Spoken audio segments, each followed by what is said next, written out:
I may be a Toronto correspondent for Zed and come across as very, very interesting, but the truth of the matter is that I'm actually really very boring.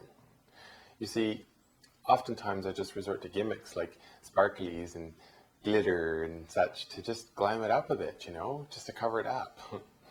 Well, Toronto artist Andrew Hardwood did the exact same thing to glorious effect on something just as boring as me. Canadian history. The way to make Canadian history sexy is to put sequins on top of its imagery. This work is Canadian history in drag, and I call the work sequined history. I actually color photocopied the work. So I'm kind of playing, I think, with the idea of just being able to really easily appropriate history through the photocopier.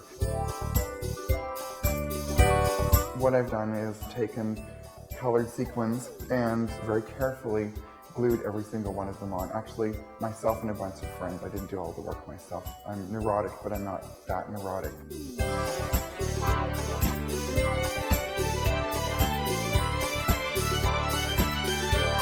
There's this pattern of beautiful veneer, and behind it is a real story.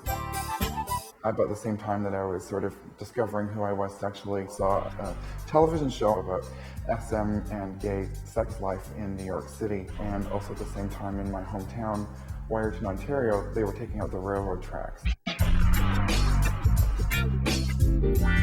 There's a bar called The Spike in New York City, so I also decided that in the wake of them taking out the railroad tracks in my hometown, we were left with this litter of spikes and this huge black scar that ran through. So I thought that kind of was a nice parallel for small town Canada.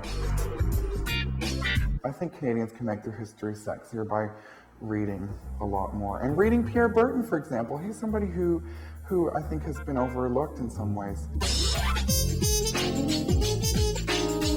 There is a bit of tongue-in-cheek in the show, but I really, quite honestly, think that he's a really important Canadian author and historian and popular cultural icon. It's time to bring Pierre back.